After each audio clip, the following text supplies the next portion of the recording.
Wir spielen Super Toastcard. Super Toastcard. Und damit zu einer weiteren Folge von Splitcard 1.a.s. Und ja, das haben sich sehr viele Leute gewünscht, deswegen habe ich es ein bisschen nach vorne geschoben.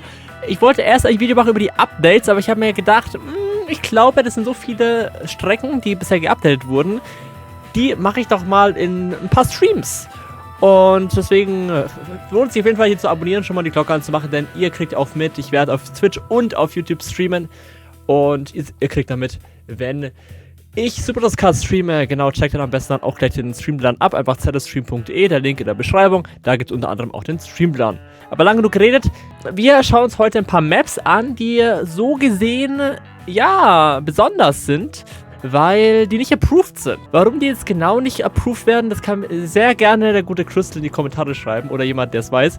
Würde mich gerne interessieren, die genauen Umstände, aber wir schauen uns die Maps auf jeden Fall an und daneben haben wir noch eine andere Map, die nicht approved wird und noch zwei weitere, unter anderem die gute Map vom guten Thomas, die Wildlife Jungle Ruins. Und der hatte sich sehr gefreut und mir gesagt, hey, spiel die doch mal, die ist neu fertig geworden.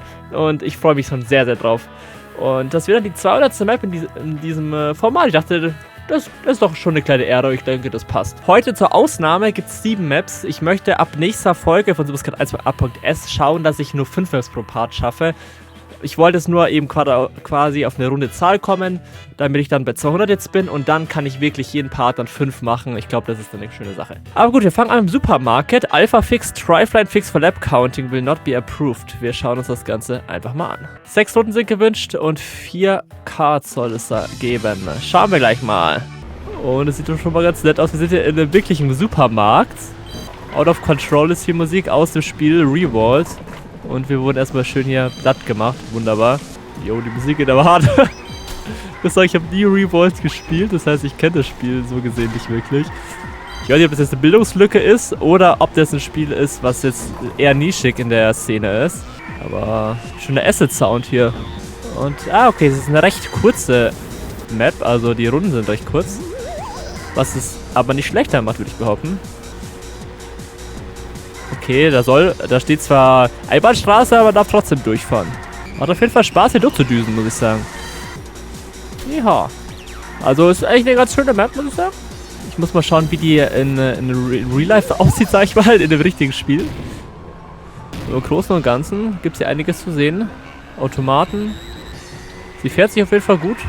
Und ich bin noch nicht genau sicher, wie ich es machen werde bezüglich dieser Folgen. Wie ich genau vorgehen soll. Eine Sache, die ich ganz gerne machen wollen würde, ist natürlich einmal durch die Map fliegen. Das habe ich mir überlegt, das möchte ich ganz gerne machen. Ich weiß noch nicht, wie ich es machen werde. Das heißt, ob ich jetzt erstmal fahre und dann sage, okay, ich fliege jetzt noch durch die Map oder dass ich erst einmal durch die Map fliege. Ich glaube, ich könnte mal bei der nächsten Map erstmal durch die Map fliegen, maybe. Dann schauen wir mal. Jetzt fliege ich mal am Ende durch die Map und dann gucken wir mal. Also hier kann man bestimmt entspannt 100 Runden fahren, ohne dass es einem langweilig wird. Und bei der Banger-Musik hier. Ja, ich Erster ja bin ich. Ne, sehr coole Sache auf jeden Fall. Dann schauen wir uns die Map doch einmal kurz an. Also die Regale, sehr schön alles eingeräumt hier. Schon nicht schlecht hier. Dann haben wir aber so Regale, das erinnert mich mega an das eine Horrorspiel. Ich blende es ein, ich weiß gerade den Namen nicht. Das war so heftig, aber auch irgendwie lustig. Da haben wir mal so ein Wow-Spülmittel und ein Dobie's Hot irgendwas. Pizza-Topping, Hot and Spicy ist da drin und China Food Imports. Interessant. Ich wusste erst nicht, was das sein soll, aber das sind tatsächlich so... Was steht da? Terra 4D drauf. Auf jeden Fall soll es so Fleisch sein, was von der Decke hängt, oder? Take care when stacking crates. Die Mega-Nudeln sind auch am Start. Und hier geht's durch, ne? Jawohl. Nochmal ein Regal. Also ich muss sagen, es ist ein bisschen... Für einen Einkaufsmarkt gibt es aber wenige Regale und so weiter. Was haben wir hier noch Schönes? Ist das nochmal hier... hier sehen wir es ein bisschen. Das Chicken ist da drin. Und Käse. Nur leider spiegelt das nicht so gut. Man kann da nicht so gut durchgucken. Ein bisschen 2D-Gemüse, sehr lecker. Ein paar Äpfel, ein paar Obst, bisschen Obst. Dann sind hier aber die Bänder. Jetzt zum Parkplatz. Ja, natürlich nicht modelliert, das muss ja auch nicht sein, ne? Und wie ist es hier so ein Raum? Ach, weil es ein LKW ist, der gerade auslädt. Alles klar, cool. Und hier war noch so ein klassisches, entspannter Helikopter, wo man aber ein bisschen rumfliegen könnte als Kind. So eine kleine, ja, so ein kleines Ding, eine kleine Maschine, ne? Sieht aber ganz cool aus. Ich glaube, rückwärts fahren wäre auf jeden Fall möglich. Schade, dass es nicht aktiviert ist. Kann natürlich damit zusammenhängen, dass die Map nicht approved ist. Aber ich fände es cool, wenn man die den Haken wenigstens drin hätte. Ich meine, ich weiß, wie man ihn einschalten kann, aber es wäre schön, wenn der auch so drin wäre. Lol, Revolt ist eine richtige Serie. Ah, das ist so ein Fernsteuerungsauto, so Tabletop Racing so mäßig. Ah. Ja, aber wenn ich die Bilder hier sehe, ist es auf jeden Fall sehr gut getroffen. Und das war die ganz ursprüngliche Version, auch sehr wild. Vielleicht muss ich dann doch mal irgendwann mal Revolt spielen. Kann man das irgendwo spielen heutzutage?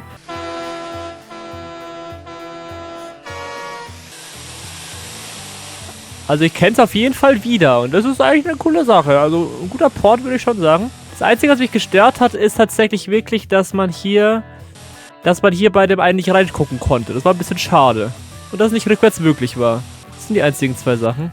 Und was ich sagen muss, was besser in Super Risk ist als hier in dem Spiel, in Revolt, ist, dass es eine Ziellinie gibt. Ich würde ganz gleich mal 2 Sterne geben, weil mich das ein bisschen gestört hat mit der Vitrine, aber sonst gibt es eigentlich nicht viel zu meckern, würde ich behaupten. Und dass es rückwärts nicht fahrbar ist. Okay, wir schauen mal. Wir sollen nicht viel von der AI erwarten. Mal schauen. Toys in the Hood. Bevor wir was erwarten, würde ich sagen, schauen wir uns das Ganze erstmal an. Wir haben hier sehr schön ein Haus und da geht es in ein Abflussrohr. Führt das auch irgendwo hin? Ist das irgendeine Abkürzung? Oder ist es wahrscheinlich der Weg am Ende? Das könnte ich mir vorstellen. Ja, wahrscheinlich ist es der Weg am Ende. Dass man da wieder hochkommt. Möglicherweise irgendeine Abkürzung, irgendeine Art von Abkürzung. In dem Haus ist irgendwas drinnen. Ich bin immer so neugierig, ne? Und gut, dass man beim Fliegen hupen kann. Aber eine schöne Stadt auf jeden Fall. Hier gibt es auch nochmal... Ist das eine Abkürzung hier? Tendenziell. Dann einmal da lang. Also es ist auf jeden Fall eine sehr große Stadt. Und ich glaube, ich verstehe, warum die Bots hier nicht klarkommen werden. Stehen noch ein paar Autos. Hier ist auch eine Rampe. Und dann geht es hier nochmal links lang. Und dann vielleicht den ganzen Weg wieder zurück, oder? Ah, jetzt kann man auch über das Auto drüber fahren. Und jetzt kann man da quasi runter durchfahren. Und wenn man dann unten rauskommt, ist dann hier das Ziel. Oh, das ist mega cool. Da bin ich mal gespannt, dass wir das jetzt gleich fahren werden. Let's go, wir starten hier sogar oben. Und dann gehen wir mal ab und schauen mal, was die anderen so verhauen. Aber ist okay, wenn sie es nicht schaffen. Okay, jetzt zeigt gleich falsche Richtung an. Ich könnte mir vorstellen, dass es aber an der Map liegt, dass die Map nicht blickt, wo man hinfahren soll. Aua. Also die Leute kommen echt besser zurecht, als ich dachte hier. Schöner Jump hier rüber, das macht Spaß. Oh je, Mene. Will ich das Loch fahren? Nee, noch nicht. Jetzt können wir über das Auto springen. Haben wir genug Speed? Ah, so in etwa. Bin ich jetzt falsch gefahren? Nee, ich bin noch richtig. Nur es wird immer angezeigt. Okay, ein bisschen verwirrt ist es auf jeden Fall. Aber ich glaube, es ist halt, weil es nicht unbedingt fürs Spiel gemacht ist. So, wir fahren hier durch. Jawohl. Sehr schön. Zweite Runde. Let's go. Aber die Bots sind jetzt nicht so schlecht. Also, ich dachte, die wird schlimmer. Unter dem Auto kann man auch drauf fahren. Sehr, sehr schön. Ich hoffe mal, der Basketball passt hier nicht in das Loch rein. Oder kommt er hier durch? Oh, du schaffst es da durch! Oh mein Gott, hab ich erschreckt. Ah, er ist vorbeigesprungen. Gott sei Dank. So, hier ist die Abkürzung, ne? Ja, ich habe sie gefunden. Oh, jetzt sind schon mehrere Basketballer unterwegs. Das ist tragisch. Und dann haben wir es auch schon geschafft. Sehr schön. Ich denke, ich würde auch erstmal 2 Sterne geben, weil wegen dieser Anzeige die ganze Zeit falsche Richtung. Ich weiß nicht, ob das ist wegen dem Port und dass du da meintest, Crystal, dass das nicht möglich ist, dass man das richtig fixt. Das wäre interessant, das zu wissen. Und dass man halt nicht in die andere Richtung fahren kann, dass es halt ausgeschaltet ist. Aber im Großen und Ganzen sollte es ja möglich sein, in die andere Richtung zu fahren. Ich wüsste nicht, warum nicht. Die Unterhose fehlt auf jeden Fall. Und man fährt da sogar durch die Häuser durch. Obwohl, das war 2. Ich will das erste sehen. Aber die fahren standardmäßig in die andere Richtung. Ah nee, 1R, das ist wahrscheinlich Reverse, oder? Vermutlich. Hier ist es richtig rum, oder? Ja, okay. Aber da ist halt die Frage, warum geht es jetzt nicht in die andere Richtung, wenn selbst in dem Spiel in die andere Richtung ging? Das wäre doch eigentlich cool, wenn man auch in die Richtung fahren könnte, ohne da jetzt großartig irgendwas zu machen. Und könnte man das machen, dass da auch so ein Basketball herumspringt? Wahrscheinlich nicht im Basketball, sondern mit irgendwelchen anderen Items. Aber im Großen und Ganzen wäre das auch möglich, oder? Also ich glaube, man könnte da noch so ein bisschen was rausholen. Aber im Großen und Ganzen ist es ein wirklich solider Port. Ich erkenne alles wieder. Ich denke, das ist die Hauptsache. Aber das Licht ist auch geil hier. Das fehlt vielleicht auch noch ein bisschen. Dann haben wir noch Botanical Garden. Habe ich schon mal angesprochen, dass ich hier oben einen Zufällig-Button haben möchte, weil bis ich erstmal dieses doofe zufällige Card finde, vergehen immer Minuten. Wir sind einfach im Botanischen Garten angekommen und oh mein Gott, sieht das cool aus. Ich war ja neulich in dem Botanischen Garten in Glasgow und ja, auch nicht vor langer Zeit auch in dem in München. Also es gibt auf jeden Fall sehr schöne botanische Gärten und sollte man auch in Real Life abchecken, würde ich sagen. Gibt mir ein bisschen so Vibes von Peach Schlossgarten. Ich weiß auch nicht warum, aber es sieht doch ganz nett aus. Let's go. Und sind wir mal voran. Die Musik ist ein bisschen abenteuerlich. War das im echten Spiel auch so? Man hört irgendwie so ganz leise jemanden reden. Und sonst hört man eigentlich so ziemlich nur so irgendwelche Tiere Geräusche machen. Aber botanische Garten geht so eher um die Pflanzen und nicht um die Tiere, oder? Hier kann man rüber und dann geht's wieder runter. Ich will mal die Abkürzung fahren.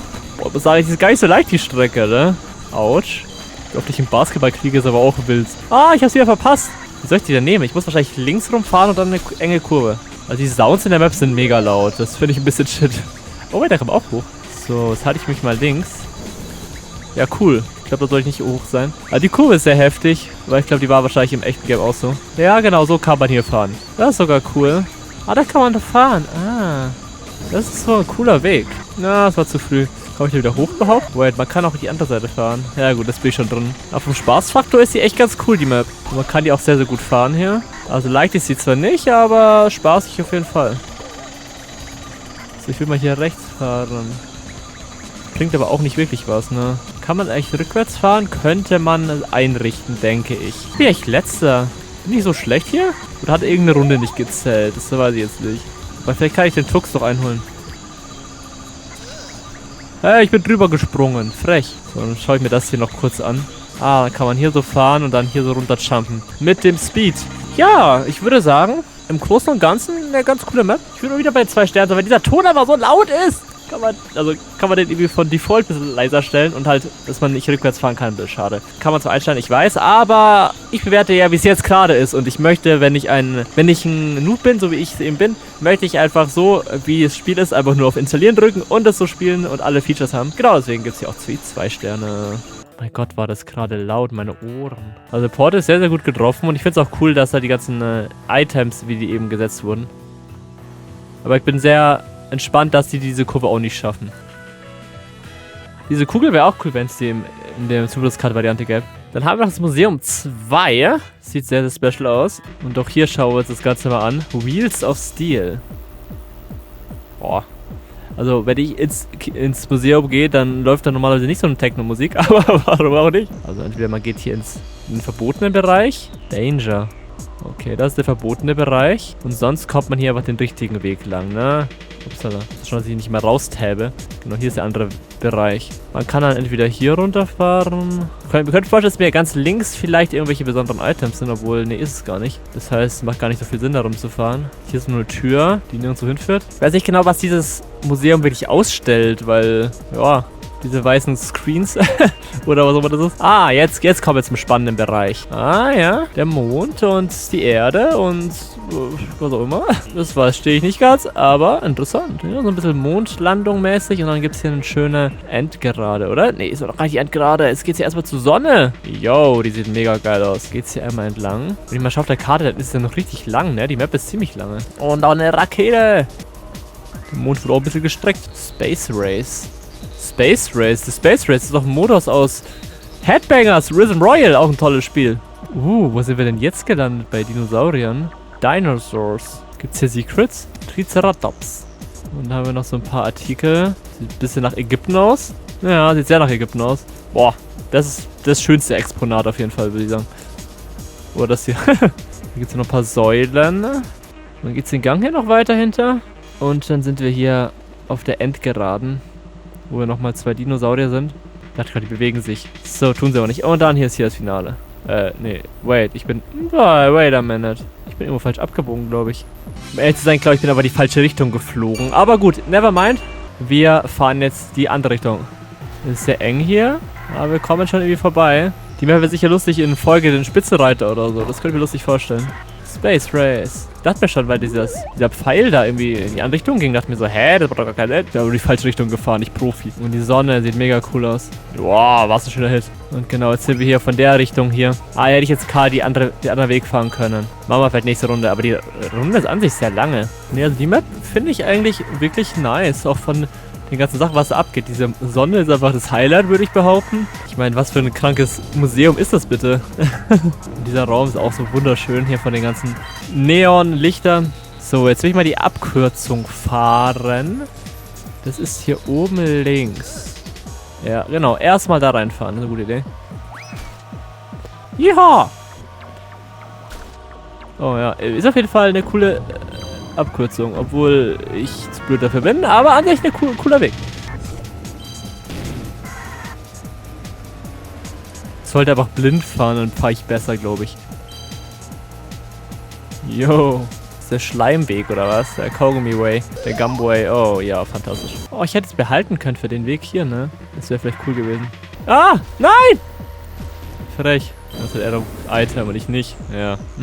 Habe ich den Kampf verloren, leider. Steht hier auf dem Schild eigentlich noch. Revolt Museum. Ah ja, macht Sinn. Was ich jetzt gar nicht gemacht habe, ist das jetzt zu zeigen. Wie die Map jetzt von oben aussieht. Vielleicht mache ich das noch einmal kurz. Das könnte ich mir vorstellen, dass ich es am Ende von jeder Map einmal kurz mache, dass ich kurz zeige, wie die von außen einfach aussieht. Die Sonne, sie dreht sich. Okay, das ist sogar so ein bisschen glänzender. Also da muss ich sagen, diese glänzende Textur ist, glaube ich, sehr, sehr schwer nachzumachen in Super Tux Kart. Sieht natürlich sehr wild aus hier in dem Spiel. Und auch mit den Lichtern her ist es natürlich schon heftig. Und der Raum ist halt auch mega krass. Oh, da gibt es sogar Laser? Okay, das ist wild. Gab es da einen Weg, den ich nicht gesehen hatte? Nee, das ist der normale Weg, glaube ich. Also ich würde mal sagen, dass das alles Maps sind, denen man ganz entspannt die 2,5 Sterne geben würde bisher. Nur ich habe halt diesen halben Stern nicht. Und deswegen muss ich nochmal auf 2 gehen. Also wenn man die Map von selbst aus einfach rückwärts fahren kann, was ja echt kein Problem sein sollte, dann würde ich auch die 3 Sterne geben. Ich fand nichts an der Map wirklich schlecht, außer eben diese eine Sache. Dann kommen wir zu Last Bamboo Thicket. This track is from Gansu Skydrift, ported and edited, assembled for Super Tux Kart by Cerno de Ice. Ferry Racing. Okay, will not be approved. Ich weiß nicht, was mich erwarten wird. Bambu, Hacienda. Ich lasse die anderen einfach mal fahren, aber schau mir das Ganze mal an. Von weit oben. Okay, so ein großes Bambusfeld scheinbar, in dem gefahren wird. Bin schon wieder die falsche Richtung, Mann, warum? Und tatsächlich bin ich wieder die falsche Richtung geflogen. Aber ich glaube auch, weil er mich immer falsch rauslässt, oder? Ja, er lässt mich immer die falsche Richtung raus, deswegen. So, ich würde sagen, wir fahren die Strecke jetzt einfach mal. Ich werde gerne ohne Mauszeiger fahren, danke. Aua. Okay, da gab es eine Abkürzung scheinbar. Der Kollege ist natürlich wieder extra laut. Ich glaube, den machen wir dann noch ein bisschen leiser. Oh Gott, die Kurve. Wie soll man das als Normalsterblicher nehmen? Aber ich glaube, man kann auch einfach geradeaus fahren. Aber die Musik geht schon ab, muss ich sagen. Ja, starker Basketball. Meinerseits. So, erste Runde ist dann. Oh, ich will die Abkürzung mal fahren. Ja, wie soll man die machen? Man kommt so an. Ja, dies lohnt sich schon, ja. Versuch's mal in der dritten Runde. Wait, ich will die andere Weg machen. Ich versuche den mal in der dritten Runde direkt zu nehmen. Wie geht's dann rüber? Boah, also manche Kurven hier sind schon nicht ohne. Okay, man muss hier wirklich sehr stark verzögern. So, jetzt versuche ich die Abkürzung zu nehmen. Ja, fast. Fast.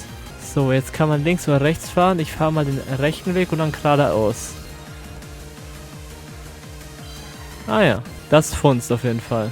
Hier kann man auch links oder rechts fahren. Ne, da kommt man her. Das finde ich ein bisschen schwierig zu erkennen, dass man dann nicht lang fahren muss. Das finde ich, könnte man vielleicht noch ein bisschen ausschildern oder so, I guess, keine Ahnung. Ich muss ja auch noch schauen, wie diese Map aussah überhaupt von sich aus. Upsala, upsi, aua. Also ich würde die ganze Zeit rausfliegen, glaube ich. Okay, aber an sich ist es eine coole Map. Ich fahre nochmal 2 Runden rückwärts. Von Gansu Skydrift. Das habe ich noch nie gehört, das Spiel. Aua, aua, aua, aua. Au, au, au, au. Also ich finde es boost schön und gut, aber in der Map ist es halt ein bisschen heavy, weil ich schon so schnell bin. Ah, hier kann man drüber? Ne, kann man nicht. Aber wait, fahr ich jetzt überhaupt rückwärts? Hä, ich fahre dir entgegen. Wait, ich bin falsch gefahren. Ach, hier muss ich lang. Ja, das ist ein bisschen verwirrend, wo ich lang muss. Ich meine, auch wenn es in der Hauptmap keine Pfeile gibt, wäre es schon cool, wenn es hier welche gäbe, ehrlich gesagt. Gut, die Abkürzung ist halt geschenkt jetzt in die Richtung, also so ein bisschen. Tennis ist ein bisschen leichter. Ich bin letzter mit 30 Sekunden Abstand. Ja gut, ich bin auch lange in die falsche Richtung gefahren. Das ist doch ein bisschen mein Fehler. Nicht mal schnellste Runde, das ist tragisch. Was ist das für ein Spiel? Aus welchem Jahrhundert ist das? Okay, auf jeden Fall die Musik. Okay, interessant. Es ist sehr interessant. Da gibt es irgendwelche Ringe, durch die man fahren muss. Ja, aber es ist, glaube ich, gut, dass da statt den Ringen auf der Map keine Geschwindigkeitspfeile sind, weil sonst wirst du da viel zu schnell werden in dieser Map. Ich hatte schon Probleme gehabt. Was ist das für ein Spiel? 2019? Das hat Online-PvP? Von dem Team, was für Mario Kart 8 gearbeitet hat? Ich will nichts sagen, aber ein Metacritic von 48 von 100 ist nicht so gut. Oder von 3 von 10. Ich kann es wäre so ein Gamecube-Spiel oder so von 2005. Okay, wild. Ich bin ehrlich, ich kann der Map jetzt keine 3 Sterne geben, aus dem Grund, weil ich mich so oft verfahren habe und ich sehr schwer fand, hinzufinden, wo es hingeht, ehrlich gesagt. Vielleicht kann man irgendwie doch so Pfeile am Boden machen oder irgendwas in der Art oder irgendwie an der Seite so leichte, weil ich habe da irgendwie gar nicht durchblicken können und es hat mir ein bisschen die Stimmung getrübt. Wenn das gäbe, würde ich 3 Sterne geben, weil ich fand es cool, dass es auch rückwärts möglich war und dass die Musik war cool, die Map war an sich auch cool und ja, jetzt habe ich ein bisschen dieses Spiel kennengelernt, so ein bisschen in etwa und WTF. Kennt ihr das Spiel? Ich habe da noch nie von gehört in meinem Leben. Kommen wir jetzt aber zu den Approved Maps und zwar eine vorgestellte Map und zwar Monate. Meine erste Strecke. Es soll ein Mix aus Superskat und Speed Dreams sein. Es sieht vielleicht nicht so aus und ich bin auch kein Experte, aber ich mag es trotzdem und schauen wir mal, ob wir es auch mögen. So, diesmal fahre ich in die richtige Richtung. Wir haben hier interessante Musik. Doch eine recht schöne Map, muss ich sagen. Dessert. Also das Ö ist wild. Würde mich interessieren, was mit dem Ö auf sich hat. Welches Haus ist es am Hintergrund? Drink Water. Let's go. Also wenn da über diese Lautsprecher diese Musik kommt, das wäre ein Träumchen. Jawohl, 2D-Fans liebe ich auch aus World Racing 2. Sehr cool. Hier gibt es auch noch einen Parkplatz mit 2 Autos. Na, 3 Autos. Na, da hinten stehen noch ein paar zerquetschte. Ich weiß auch nicht, warum die sich so nebeneinander parken müssen, wenn der ganze Parkplatz frei ist, aber gut, wenn sie meinen. Und dann hier die letzte Kurve. Ja, ist doch eine ganz nette Map, würde ich sagen. Let's go. Fahren wir hier auch mal. Und ich würde sagen, diesmal machen wir einen Neustart. Damit wir es nicht so wie gerade eben haben, dass wir hier dann nur abgehängt werden. Wir wollen ja doch mindestens noch eine Chance haben, nicht wie gerade eben. Die Musik ist sehr chillig, fast ein bisschen zu chillig, aber an sich not bad, würde ich sagen. Oh Gott, nein. Eine Crew umher gefällt es mir echt ganz gut. Es ist nicht die aufwendigste Map, aber ich finde sie schön gestaltet. Oh, klar, wo kam das jetzt her? Viele Boosts, das heißt, man kommt hier schnell von A nach B. Ah, da gibt es noch so eine Box, die habe ich gar nicht gesehen vorhin. Ah, vorbeigedriftet, nicht so gut. Nochmal vorbeigefahren und jetzt habe ich die Bombe. Natürlich bitter. Ah, okay, danke. Meine Bombe verloren. So, weg mit dir. So, weg mit dir. Oha, nicht getroffen, leider. Jetzt aber. Was war das wirklich chillig? Für die erste Strecke ist es, glaube ich, ein Meisterwerk, würde ich fast schon sagen. Also ich will ja auch immer mal, ich habe immer schon überlegt, ich möchte auch mal sowas machen. Nur ich bin ehrlich gesagt so untalentiert und ich weiß nicht, ob ich das überhaupt machen könnte. Ich würde alleine für den ersten Streckenmeter schon, wie die Map heißt, Month benötigen hier, Monate. Okay, die Box lohnt sich nur indirekt, weil man da dann doch recht langsam ist. Ich muss sagen, ich finde die Map super. Die ist nicht so schwer, genau richtig für mich, hat aber trotzdem ein paar schöne Kurven. Die Atmosphäre ist cool, auch die Sonne gefällt mir. Ich muss sagen, ich mag die Map. Vielleicht ist es für viele zu eintönig, vielleicht ein bisschen zu leicht und zu langweilig maybe, aber ich finde sie super. Ich bin echt voll zufrieden mit der Map. Dann fahr doch eine Runde rückwärts, da steht doch Don't forget to rate the track, das macht auf jeden Fall. Wie ist es eigentlich mit den Bestimmungen in den Maps? Darf man in seinen eigenen Maps Werbung machen? Ich weiß es gar nicht. Und gibt es eine ZF-Stream-Map, wo ich dann die ganze Werbung für meinen Stream und meinen YouTube-Kanal. Euch alle mal hauen, jawohl. Die Animation ist gerade kaputt oder habe ich den aber nicht gehauen? Weil sich einfach aus Angst den Kopf eingezogen. Nö, manchmal ist das schön unterwegs und dann sowas. Wie schnell der war, krass. Ne, ich muss sagen, ich mag die Map wirklich gerne. Die ist wirklich cool. So sieht die Map auch von oben aus. Wirklich hübsch. Also ich habe bei der Map nicht wirklich viel zu sagen. Außer, dass ich sie echt gut finde und nichts zu meckern habe. Ich gebe hier 3 Sterne. Ah, das ist das Spiel, okay. Interessant. Aber dennoch ist die Map ziemlich, ja, eigen ausgedacht. Muss man da wirklich mit der Maus lenken? Interessant. Kommt zur letzten Map für heute. Wildlife Jungle Ruins. Und zwar Version 2. More Details, More Trees, More Structures and More. Also ganz viel More. It's very loud, isn't it? Ja, es ist bestimmt sehr, sehr laut. Also, ich hoffe, nicht zu laut. Sonst muss ich wieder rumpegeln. Das ist doch sehr laut. Die Affengeräusche sind schon sehr laut. Aber schön, die Map. Mir fehlt noch irgendwie eine Susanne oder so, die rumhüpft oder so. Aber ich muss sagen, das ist dann doch ein bisschen sehr laut, die Geräusche hier. Ist es möglich, dass man so die Musik so ein bisschen, oder dass man diese Affensounds irgendwie nur an einer Stelle der Map hat? Ich glaube, das ist jetzt schon mal, schon bevor ich die Map fahre, so mein Hauptproblem, dass ich dieses Geräusch die ganze Zeit höre von dem Affen. Ich meine, klar, es ist ein Dschungel, aber es wäre trotzdem cool, wenn man es irgendwie nur an einer Stelle oder so hätte. Die Map ist doch ziemlich groß, da geht es auch mal da unten lang, darüber. Also, ich würde sagen, wir fahren diese einfach mal gleich und dann schauen wir uns diese genauer an. Gibt mir ein bisschen Dino-Dschungel-Vibes auch aus Mario Kart, mit diesen ganzen Gittern hier. Im Großen und Ganzen sieht es cool aus, ich würde sagen. Wir fahren da mal rein. Den Ton wieder lauter gestellt. Schauen wir mal, wie sehr die Geräusche nerven. Jetzt sind sie leise. Ah, okay. Das war nur, weil ich rumgeflogen bin, waren die ganze Zeit. Ah. Ja, dann ist okay. Wenn es nur an einer Stelle ist. Wahrscheinlich... Ja, klar. Es geht ja... Er nimmt ja die Geräusche von dort, wo mein Kart ist, ne? Weil ich fliege ja nur rum mit der Free Cam, aber mein Kart ist ja an der einen Stelle. Ja, das ist dann okay in meinen Augen. Dann ist es nicht so wild. Wo man der maybe doch ein bisschen leiser machen könnte. Schöner Hit. Es gibt auch mehrere Wege hier. Sehr schön. Sogar so eine Amethystenhülle. Nicht schlecht. Wait. Ist das eine Anspielung auf dieser Part hier? Eine Anspielung auf die eine Mario Kart Strecke? Die Wildlife Part? Oder wie die heißt? Bin mir gerade nicht ganz sicher, wie die heißt. Aber ich muss sagen, es ist ein bisschen, also es ist wirklich laut. Also mir ist es fast ein bisschen zu viel. Also 3 Runden werde ich wahrscheinlich jetzt aushalten. Ne? Weil stell dir vor, man macht hier mal ein Turnier und fährt hier 20 Runden oder mehr. Ich glaube, dann wirst du ein bisschen blöd im Kopf, wenn du die ganze Zeit diese Geräusche hörst. Also wenn man es ein bisschen pegelt, wäre glaube ich okay. Aber ich glaube, es wäre gar nicht schlecht, wenn man es von Haus aus ein bisschen leiser macht. Weil das will ich ja eigentlich auch nicht, dass ich bei jeder Map dann irgendwie rumpegel. Aber das ist ja schön. Schön über Pixar bei einer. Okay. Der hat jetzt direkt den anderen Gegner anvisiert und nicht den Gegner. Auch dieses Trommeln finde ich dann auch ein bisschen laut, weil ehrlich gesagt, ich höre die Musik gar nicht. Also ich glaube, das ist das einzige Problem an der Map, ist wirklich der Sound. Ich meine, klar, es ist Dschungel, ich verstehe es. Aber trotzdem. Uiuiuiui. Ich will jetzt mal den anderen Weg fahren, dass ich die nicht verpasse. Also wenn es an einer Stelle nur die Affengeräusche gibt, vielleicht da relativ nah beim Ziel, okay. Oder das Trommeln. Aber dass dann alle Geräusche, die auf einmal kommen, ist dann doch ein bisschen heavy. So, jetzt die andere Richtung. Rechts rum, ne? Unten durch. Okay. Ja. Aua. Schöner Hit. Und vielleicht könnte man den Start noch so ein Banner drüber tun. Ich meine, der Balken ist schön, dass es eine Startlinie gibt. Das ist wirklich cool. Aber so ein Start, wie so ein Tuch oder so, wie so Ranken, die dann irgendwie so sagen Start oder so. Das wäre vielleicht doch ganz cool, aber wäre jetzt kein Must-Have. Wir fahren jetzt mal noch 2 Runden rückwärts, weil da kann ich beide Richtungen einmal fahren. Also beide Wege. Aber Junge, der Sound ist wirklich, also ich gehe auf 2 Sterne nur wegen dem Sound. Sonst wird es eine klare 3 Sterne Map in meinen Augen. Kann man ja abkürzen.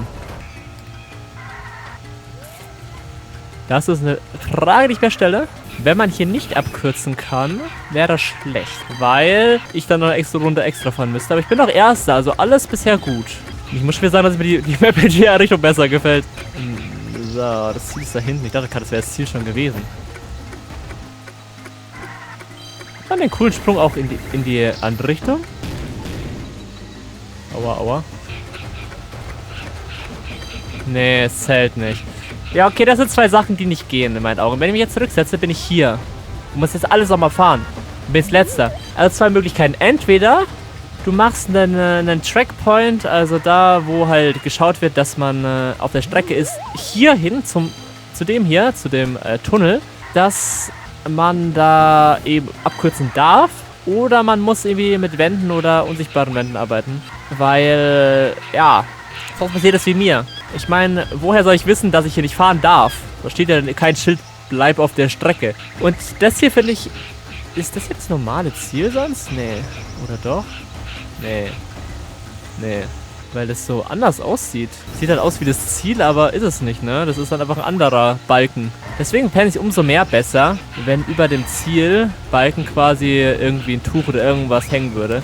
Dass man weiß, okay, da ist also das Ziel. Die Map macht richtig Spaß, ist schön. Aber die beiden Sachen, die ich angesprochen habe, das sind die mich wirklich stören. Aber ich sehe, mit wie viel Eifer du die Map gebaut hast und es macht wirklich Spaß. Also wirklich, wenn ich an den Kokor-Tempel denke, dann könnte man das halt locker auf eine Ebene mit dem stellen. Also wirklich super, super nice. Auch das Setting und alles, wirklich. So 2,5 Sachen, die mich stören. Der Sound, habe ich ja schon angesprochen. Dann dazu noch das eben mit dem Abkürzen, dass man das irgendwie hinkriegt. Und zu guter Letzt noch das mit dem Ziel, dass man da irgendwie noch was macht. Aber das ist kein Must-Have. Die anderen beiden aber in meinen Augen schon. Cool. Ne, nice Map, würde ich sagen. Hat Spaß gemacht. Und so sieht die Map von weitem aus. Cool. Schöner Dschungel, würde ich sagen. Also dann würde ich sagen, bin ich noch bei den 2 Sternen. Aber wie gesagt, ich bin jederzeit gewillt, auf die 3 Sterne abzugraden. Bleibt dabei. Wirklich super Map. Und ja, dann würde ich sagen, war's noch bei dieser Folge. War ein bisschen länger als sonst, aber ich hoffe, es hat euch trotzdem gefallen. Ich sage danke fürs Anschauen. Bis zum nächsten Mal. Ciao, euer Zeckerfreak. Macht's gut. Ich freue mich, dass Superskat als S wieder da ist. Ich werde es ab nächstes Mal über 5 Parts pro Folge bringen. Und ihr könnt mal sagen, ob das von der Reihenfolge so passt, dass ich erst einmal durch die Map fliege, dann einmal vorwärts fahre, einmal rückwärts fahre und dann einmal nochmal von außen kurz zeige. So. Was sagt ihr dazu? Ist es eine gute Sache, wie ich es mache? Oder sagt ihr, ich muss noch ein paar andere Sachen zeigen oder das reicht oder musst du nicht machen oder so? Schreibt es gerne in die Kommentare, ich würde mich freuen. Und wenn ich einen Add-on noch zeigen soll, dann schreibt es gerne in die Kommentare, welche ich noch zeigen soll. Und wir sehen uns dann. Euer Zickerweg. Ciao, tschüss.